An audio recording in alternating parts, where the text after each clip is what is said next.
Back from that commercial break. So we're hit guys, and inadvertently kind of the whole rest of the industry is now latched onto high intensity in some form or fashion, as maybe defined differently than we would use it, but they're definitely calling it that. Rather than trying to find out, how little can they work, they're trying to, and now the pendulum has swung totally in the opposite direction. How much hard work can we do? Not just work, but how much really ridiculous hard work, the CrossFits, the insanities, these things. Why do you think all of a sudden hard work is in vogue? I mean, this is kind of brain sort of picking out loud. Why all of a sudden, those of us who've been attempting to just work really, really hard for a really long time, now all of a sudden everybody else wants to work really, really hard too, even if they're defining it differently. Bill? I don't know. I just can't. I want to think there's a cultural zeitgeist, but I don't think there is. No, I think it's just the fetish nature of the exercise industry. Yeah. I think it's just its turn. Yeah. The next thing. It's just its turn. Now, in the literature side of things, the pendulum has really swung towards high intensity and finding out how brief and what the minimal effective dose is. So in the scientific field, they're really swinging our way, and they've swung so far our way. I'm just waiting for the backlash and the pendulum to swing in the other direction. Why all the hard? I think a lot of it probably spawns out of CrossFit that's done a beautiful job of tapping into the 30 to 40-year-old yuppie mentality of Johnny Quest and, being the best. They're not going to know what Johnny Quest is. No, they're not. It can't be that. That can't be it. That can't be it.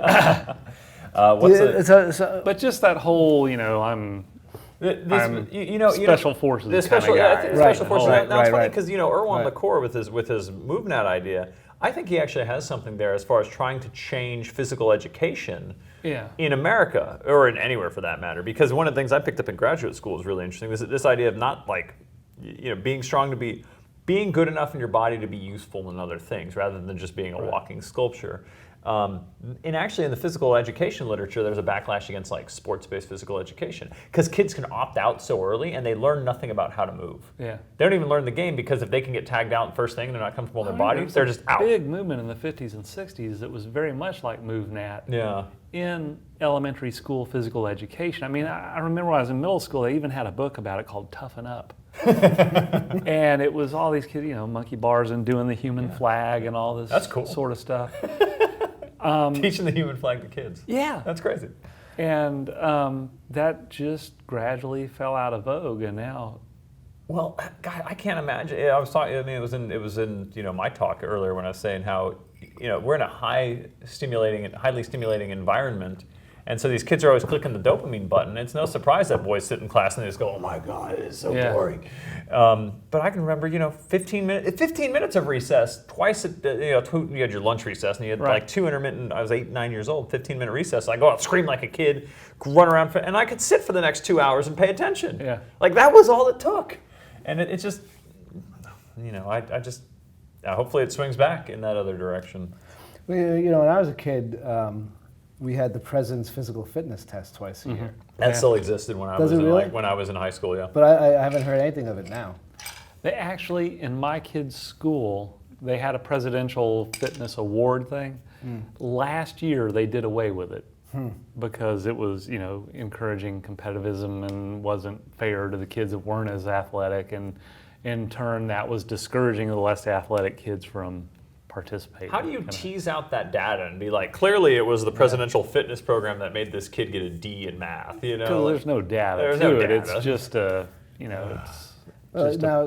political correctness gone wild. The high schools in my town, part of their gym, they have exercise machines, cardio machines, so it is more fitness-based than sports-based. Nice. But it's just like corporate fitness, right? If the top guy is a fitness guy, they can justify the corporate fitness center. Right. If that top guy leaves and the accountants come in, it's gone. Yeah. It's gone. What are we using the square footage for? Get rid of it. Right. Yeah. So it's the top guy's preference, I guess. Well, it's funny. Kind of, you even see that in places you think should actually be on board with this. Like we were as a company trying to get in with St. David's Hospital in Austin there, and we're trying, and they built this beautiful like 2,000 square foot like fitness center for their for their people, kind of adjunctive to their McKinsey physical therapy clinic, and the things like cobwebs. Like nobody's using it at the rate that they thought it would be used. Yeah. And it always blows my mind how many times I'm driving across town and I drive past one of the hospitals and all the nurses are outside smoking. Oh yeah. Just like a litany, and then there's the guy, of course, with who's drug his IV out too, and he's out there smoking. Yeah. And it's just like, I don't know. One of the things that I came away with from my graduate education about health education is like, you can't just rationally present things to people. You can't just be like, here is the interpersonal, like dare to keep kids off drugs doesn't. Like drop the car from the crane. Now I remember what I was going to talk about. Here we go. Drop the car from the crane and it crashes. Like, this is what happens if you're high and you get in a car wreck, and all the kids go, cool. Yeah. You know, they don't get excited. They're excited about that. And in health and fitness, simultaneously, you have a whole slew of people who need it, and they can't be reached rationally. They need like structural changes to their lifestyle, or they need some amount of I'm going to say community intervention is perhaps too strong a word, but being able to facilitate getting over some of those hurdle excuses like you're talking about in a marketing sense.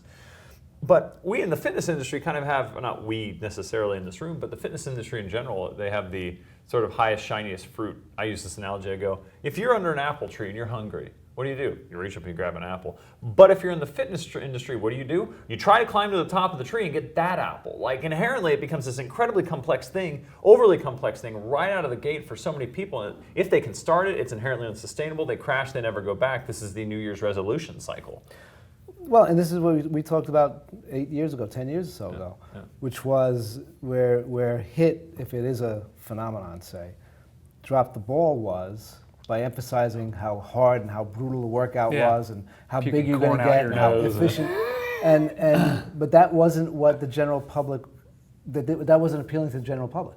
The general public would have found appealing half hour once or twice a week. Right. Fine. That, the real go do all this other stuff you'd rather basics, be doing. But the real, yes. Yeah. Early Nautilus marketing, and I don't even know if it was marketing at the time, was look how efficient we made strength training so they have more time to go practice, go do your martial arts, go do your sports. And then somehow it got turned into... And it really seemed to succeed in spite of itself.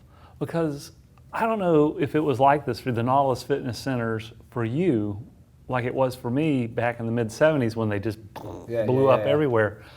But what you got from the community that was just clamoring, like standing in line in the morning to get in, it was like a Nautilus Center was like Studio 54 or something. It was like a big dude with a velvet rope just to get in kind of thing. But that was genuine, though. That wasn't manufactured like nowadays. Right, but it didn't come out of their marketing. It came in spite of their marketing. It was just like, these things are cool looking and it's different and all the beautiful people are doing it, so everyone wants to do it. It had nothing to do with their actual marketing approach. It just happened organically. And you think about how much Arthur made in spite of the fact he didn't have non-competes with the people buying his equipment, or the Darden can talk more about this, but sell these lines of equipment, and it was like the agreement was like 2 lines. It was like it was a way the people could get out of it in a very reasonable way and go off and somehow not do the Nautilus method, the Nautilus equipment. That whole thing, I think, my opinion is, it was a black swan. It was a magical time and place mixed in with, a handful of geeks like us that were reading all the magazines and frustrated with what our results were. And the whole Casey Viator thing, I mean, just in the personality, it was just really a unique thing. And ever since then, people have been trying to recreate it. I don't think the circumstances will ever be there for it to happen, Well, and just there's so much information that you can have access to now that the ability to be paralyzed by analysis in that Black Swan instance is because you have a strong personality, a very unique piece of equipment that, though he wasn't reinventing the wheel per se. I mean, who was it, Xander with the old resistance training equipment in the late 1800s? I mean, he wasn't reinventing the wheel. It's like paleo as a movement is not reinventing anything. I mean, Graham, maker of the graham cracker back in the turn of the 1800s with health food, and then I'm forgetting the name of some of the guys in the late 1800s with these full-on, you're gonna be barefoot, you're gonna be naked, you're gonna be training. Bernard McFadden. Yeah, Bernard McFadden. That's right. The lion. And so that's exactly right. Who'd go off into the woods and he'd bury his cash Well, whose physical culture city is a town away from where my studio is. He lived to be 87. I mean, he totally could be luck, but that's, of the time, that's a really long lifespan. Now, so that brings up an interesting thing because the Xander machines were late 1800s. Right. Okay, and then World War I pretty much destroyed most of them, and so you have few survived, but they were predominantly in Europe. World War I destroyed most of them, most of the work. But I got some, reprinted books from the time, and the same arguments. Astounding, free weights versus machines, body weight exercises versus machine exercise. It's the same arguments from the late 1800s to now. It's a 150-year-old argument. Yeah. And Xander's stuff, as far as biomechanics physiology goes, it's right there. Yeah. Like Jones said, if I knew about the other equipment, I would save myself a lot of time. Yeah. Moment arm exercise, I worked out the whole thing about the overlapping torque. It's there. It's there. He talks about Swan's law and how muscle torque varies over the range of a joint. And then he talks about varying the resistance by where it is on the lever. And I was like, this is unbelievable. And it's the same argument from then. But even more so impressive when you read his stuff was how prescient he was in terms of realizing the public health implications and the effects it had on mitigating against disease. And well, his advertising at the time, again, some of the stuff I find online, it's all health, relieve these health conditions. Yes. It's all that. Now, in fairness, though, he also had massage machines and tapping machines and body rolling machines. Right, yeah. Which I don't know about. Yeah, that's right. I don't know. It might have felt good. It was a way for him to quantify. Because one of his arguments was, and it was an argument in the sense that we have these arguments today. It was more, there was more of an acceptance by the manual gymnastics people of his work. It was like a acceptance of each other's work, but just I'm going to do what I'm going to do. I'm going to do what I'm going to do. But yeah, so they published in each other's stuff. But his thing was, look, if you're going to have a person massage someone or do manual resistance, that person's fatigue is going to interfere with how you chart that person's progress. Right. The person delivering the massage, whereas if you use a machine, you're quantifying what the massage is. Right. Or the right. resistance. Well, and that makes sense to the physical culture kind of wars of Europe of the time. Like, invariably, they all had a massage component. They all had, which is the weirdest thing. So late 1800s, you had the Czech method, the Swedish method where we get Swedish massage, and it was almost like physical culture Boy Scouts at a nationalist level. It was really kind of strange, but at the same time, we still do some of that stuff today. There's a great web article from, I think he's an engineer or a scientist, and XKCD is the web comic, and the comic title I think is like the Inevitable March of Time, and it's arguments from 150 years ago about how nobody sits down to write a letter anymore, all communication's entirely too fast, kids aren't listening to their parents. It's the same argument for 150 years about what we say about like text messaging now. Yeah. So, and with the inevitable march of time, sort of as it is, we've come to the end of our hour. I hope you all have enjoyed it. Doug McGuff, we've got this guy over here who's told us all about wonderful, wonderful things. No, Bill DeSimone, of course I know who you are. but think about all you've learned today and all the lessons, and you follow some of the links, dig even deeper, and I think you'll come to appreciate even more of what these two have been able to tell you today. Take care.